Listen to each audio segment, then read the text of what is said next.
ராயநேட்டிற்கு உங்களை வரவேற்கிறோம். Espresso போர்ட்டல்ல HDFC credit card எப்படி அப்ளை பண்றதுங்கிறத பத்தி பார்க்கலாம். சோ முதல்ல லாகின் பண்ணதும் ஃபர்ஸ்ட் சர்வீசஸ் ஆப்ஷன்ல அப்ளை கிரெடிட் கார்ட்ஸ்ங்கிற ஆப்ஷன்ல பாத்தீங்கன்னா அப்ளை HDFC கார்டுங்கிற ஒரு ஆப்ஷன் காட்டும். சோ ஃபர்ஸ்ட் அந்த ஆப்ஷன் வந்து செலக்ட் பண்ணிக்கணும். நெக்ஸ்ட் பாத்தீங்கன்னா நம்ம ஃபர்ஸ்ட் அப்ளை பண்ண போறோம். சோ அதுக்கு ஃபர்ஸ்ட் அப்ளை அப்படிங்கிற ஆப்ஷன் வந்து கிளிக் பண்ணிக்கணும். நெக்ஸ்ட் கார்டோட டைப் வந்து கேட்கும். So HDFC card. நெக்ஸ்ட் வந்து கஸ்டமர் நேம் கேட்கும். Customer name and mobile number வந்து என்ட்ரு பண்ணிக்கணும். என்ட்ரு பண்ணிட்டு அப்ளை HDFC கார்டு அப்படிங்கறத வந்து செலக்ட் பண்ணணும். இப்போ கஸ்டமர் ஆடட் சக்சஸ்ஃபுல்லி ஓகே கொடுத்ததுக்கு அப்புறமா பாத்தீங்கன்னா HDFC யோட பேஜுக்கு வந்து ரீடைரக்ட் பண்ணும். சோ இதுல வந்துட்டு நம்ம கஸ்டமரோட mobile number and date of birth or PAN number எதுனாலும் என்டர் பண்ணிக்கலாம். என்டர் பண்ணிட்டு நம்ம வந்து கெட் OTP அப்படிங்கறது வந்து கிளிக் பண்ணணும். ஓகே, சோ இப்போ இதுல வந்து பாத்தீங்க அப்படின்னா கஸ்டமரோட மொபைல் நம்பர் என்டர் பண்ணியாச்சு.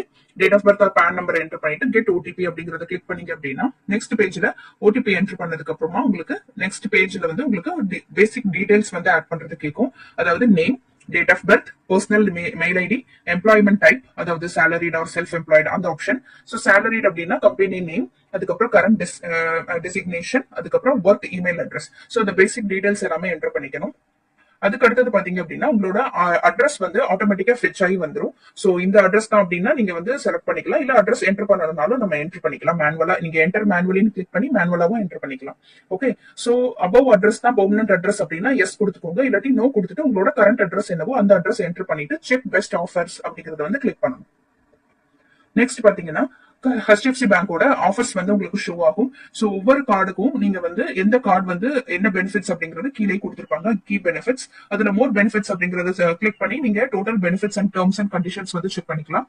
சோ இதுல வந்து எந்த கார்டு வந்து உங்களுக்கு கஸ்டமருக்கு வந்து சூட்டபிளோ சோ அந்த கார்டு வந்து அவங்க செலக்ட் பண்ணிக்கலாம். சோ செலக்ட் பண்ணிட்டு இதுல கன்ஃபார்ம் அப்படிங்கறத கிளிக் பண்ணிட்டு கெட் திஸ் கார்டு அப்படிங்கறத வந்து கொடுக்கணும். கொடுத்ததுக்கு அப்புறமா உங்களுக்கு ஆஃபீஸ் அட்ரஸ் வந்து என்டர் பண்ண சொல்லும். அதுக்கப்புறம் இன்கம் டீடைல்ஸ், அதுக்கப்புறம் வந்து KYC டீடைல்ஸ், அதாவது மதர்ஸ் நேம், அதுக்கப்புறம் வந்து மதர் ஃபுல் நேம் வந்து என்டர் பண்ணிட்டு கண்டினியூ அப்படிங்கறத வந்து என்டர் பண்ணணும். நெக்ஸ்ட் பாத்தீங்கன்னா KYC ஆப்ஷன். சோ இதுல வந்து பாத்தீங்கன்னா ரெண்டு KYC ஆப்ஷன் வந்து வரும். ஒன்னு வந்து Aadhaar based KYC plus video KYC. இன்னொன்னு பாத்தீங்கன்னா பிசிக்கலி வெரிஃபைட் டாக்குமெண்ட், அதாவது பேங்க் ஆஃபிஷியல் வந்து நம்ம வீட்டுக்கு கஸ்டமர் வீட்டுக்கே வந்து வெரிஃபை பண்ணி பயோமெட்ரிக் கேப்சர் பண்ணி KYC வந்து பண்றது. ஓகே, சோ இதுல வந்து மேக்ஸிமம் நீங்க சூஸ் பண்றது ஆதார் பேஸ்ட் KYCங்கிற ஆப்ஷன் சூஸ் பண்ணீங்க அப்படின்னா கமிஷன் வைஸ் உங்களுக்கு டிஃபர் ஆகும். சோ இதுல இப்போ ஆதார் பேஸ்ட் VKYC பிளஸ் VKYCங்கிற ஆப்ஷன் வந்து சூஸ் பண்ணிக்கோங்க. சூஸ் பண்ணிட்டு கண்டினியூ அப்படிங்கறது வந்து கிளிக் பண்ணணும். கிளிக் பண்ணதுக்கு அப்புறமா பாத்தீங்க அப்படின்னா நீங்க என்ன ப்ரிஃபர்ட் லாங்குவேஜ் என்னவோ அந்த லாங்குவேஜ் செலக்ட் பண்ணிக்கணும். செலக்ட் பண்ணிட்டு டேர்ம்ஸ் அண்ட் கண்டிஷன்ஸ்க்கு வந்து ஓகே கொடுத்துட்டு ப்ரொசீட் டு EKYC அப்படிங்கறத வந்து கிளிக் பண்ணணும். சோ இதுல வந்துட்டு ஃபர்ஸ்ட் நம்ம ஆதார் நம்பர் என்டர் பண்ணிக்கணும். கெட் OTPன்னு கிளிக் பண்ணீங்கன்னா ஆதார் ரெஜிஸ்டர்ட் மொபைல் நம்பருக்கு OTP வரும். OTP வந்ததுக்கு அப்புறமா அது வெரிஃபை அப்படிங்கறத கொடுத்து KYC வந்து கம்ப்ளீட் பண்ணணும். நெக்ஸ்ட் வந்து video KYC. So terms and conditions எல்லாத்துக்குமே அக்ரி கொடுத்துட்டு சப்மிட் கொடுத்தீங்க அப்படின்னா மெயிலிங் அட்ரஸ் வந்து இந்த அட்ரஸ் தானா அப்படின்னு கேட்கும். சோ அந்த அட்ரஸ் வெரிஃபை பண்ணிட்டு அதுக்கும் கண்டினியூ அப்படிங்கறத வந்து கிளிக் பண்ணணும். இப்ப பாத்தீங்கன்னா வீடியோ KYC வந்து ஸ்டார்ட் ஆகும். சோ வீடியோ KYCக்கு உங்களோட ப்ரிஃபர்ட் லாங்குவேஜ் என்ன அப்படிங்கறத செலக்ட் பண்ணிக்கலாம். Okay, so video KYC start பண்றதுக்கு முன்னாடி கண்டிப்பா blank paper, blue or black pen வந்து ரெடியா வச்சிருக்கணும் சிக்னேச்சர் வெரிஃபிகேஷனுக்காக. Plus original copy of Aadhaar and PAN card கையில வச்சிருக்கணும். லொகேஷன் அண்ட் கேமரா வந்து உங்களோட டிவைஸ்ல எனேபிள் பண்ணிருக்கணும். நல்ல ஒரு ஸ்டேபிளான இன்டர்நெட் கனெக்டிவிட்டி இருக்கிற இடமா பார்த்து நம்ம கண்டினியூ பண்ணணும். கண்டிப்பா இந்தியால இருந்துதான் இதை வந்து பண்ற மாதிரி இருக்கும். சோ இந்த டீடைல்ஸ் எல்லாமே நீங்க வந்து ரெடி பண்ணி வச்சுட்டு அதுக்கப்புறமா start your video KYC now அப்படிங்கறத கிளிக் பண்ணீங்கன்னா வீடியோ KYC வந்து ஸ்டார்ட் ஆகும். சோ EKYC பண்ண 72 ஹவர்ஸ்க்குள்ள வீடியோ KYC கண்டிப்பா பண்ணிருக்கணும். ஓகே, சோ இந்த வீடியோ KYC பண்றதுக்கான லிங்க் வந்து கஸ்டமருக்கு வந்து மெயில் ஐடியில வரும். சோ அதை கிளிக் பண்ணி அவங்க எப்பனாலும் பண்ணிக்கலாம். பட் வித்தின் 72 ஹவர்ஸ்ல வந்து கம்ப்ளீட் பண்ணிருக்கணும். சோ இதுதான் வந்து இமெயில் அண்ட் SMS ஓட format.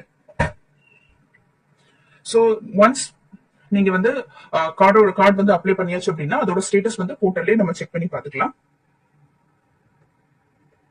So card once approve ஆனதுக்கு அப்புறமா கார்டு வந்து ஆக்டிவேட் பண்ணிட்டு அதாவது பின் ஜெனரேட் பண்ணிட்டு ஃபர்ஸ்ட் டிரான்சாக்ஷன் மினிமம் 250 வந்து அவங்க கண்டிப்பா கஸ்டமர் வந்து பண்ணிருக்கணும். சோ அந்த மாதிரி பண்றப்ப உங்களுக்கு வந்து கமிஷனுக்கு வந்து எலிஜிபிள் ஆவீங்க. சோ அந்த கமிஷன் வந்து பாத்தீங்கன்னா நெக்ஸ்ட் மந்த் 15th வந்து உங்களோட எக்ஸ்பிரஸோ வாலெட்ல கிரெடிட் ஆகும். சோ இந்த மந்த் எத்தனை கார்டு வந்து அப்ரூவ் ஆயிருக்கோ அது நெக்ஸ்ட் மந்த் உங்களுக்கு 15th வந்து கிரெடிட் ஆகும். But first transaction minimum 250 rupees பண்ணிருக்கணும். சோ கமிஷன் வந்து பாத்தீங்கன்னா இந்த HDFC கார்டு பொறுத்த வரைக்கும் 1300.